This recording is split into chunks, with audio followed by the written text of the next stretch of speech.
இயேசு உங்களை நேசிக்கிறார். இந்த நாள் வேதாகம தியானத்திற்கு உங்களை அன்புடன் அழைக்கிறேன். எங்களுடைய போராயுதங்கள் மாம்சத்துக்கேற்றவைகளாயிராமல் அரண்களை நிர்மூலமாக்குகிறதற்கு தேவ பலமுள்ளவைகளாயிருக்கிறது. 2 கொரிந்தியர் 10:4.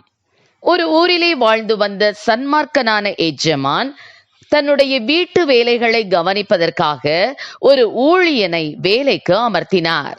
அந்த ஊழியனும் தன் எஜமானனை கனப்படுத்த வேண்டும் என்ற மனதுடன் அவரை கண்டதும் எழுந்து நிற்பான்.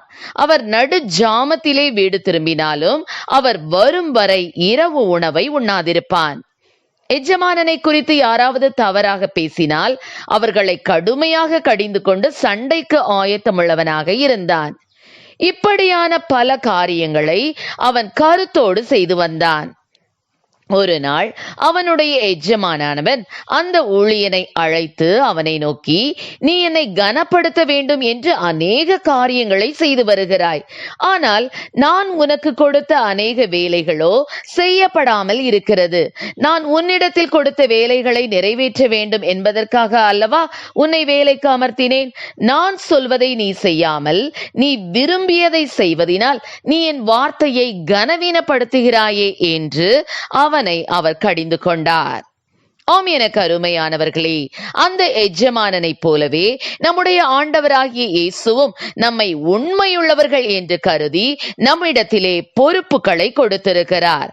அவர் சொன்ன லகுவான காரியங்களை செய்யாமல் நம்முடைய சரீரங்களை வீணாக ஒடுக்குவதால் என்ன பலன்?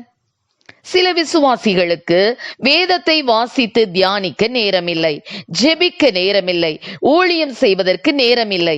ஆனால் ஆண்டவராகிய இயேசுவை பற்றி யாரும் குறை கூறினால், கிறிஸ்தவர்களை பற்றி ஏதாவது கூறிவிட்டால், சாந்த குணத்தை வெளிப்படுத்துவதற்கு பதிலாக அவர்களோடு சரிக்கு சரியாக சண்டை செய்ய எப்போதும் ஆயத்தமுள்ளவர்களாக இருப்பார்கள்.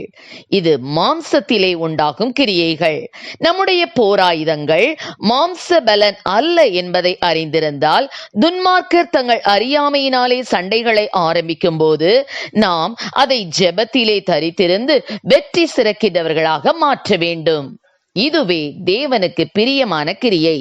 எனவே வேறு பிரிக்கப்பட்ட ஜனங்களாகிய நாம் விசுவாசத்திலே நிலைத்திருந்து இயேசு கிறிஸ்து மூலமாய் தேவனுக்கு பிரியமான ஆவிக்கேற்ற கிரியைகளை எப்பொழுதும் நடப்பிக்க வேண்டும்.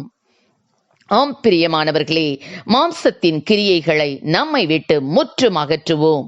அநேக வேளைகளில் நம்மிடம் உள்ள இத்தகைய சுபாவங்கள் நம்மில் இருப்பதே உணராமல் அல்லது தெரியாமல் அது சரி என்று நினைத்து இதுவரை வாழ்ந்து வந்திருப்போம்.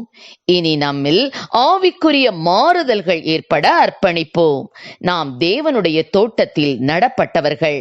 நம் உள்ளிருந்தே நம்மை கெடுக்கக்கூடிய மாம்ச சுபாவங்களை நம்மில் வளர விடாதபடி மாம்சத்தின் கிரியைகள் அழிக்கப்பட ஜெபிப்போம். கர்த்தர் நம்மை ஆசீர்வதிப்பாராக. ஆமென். ஜெபம்.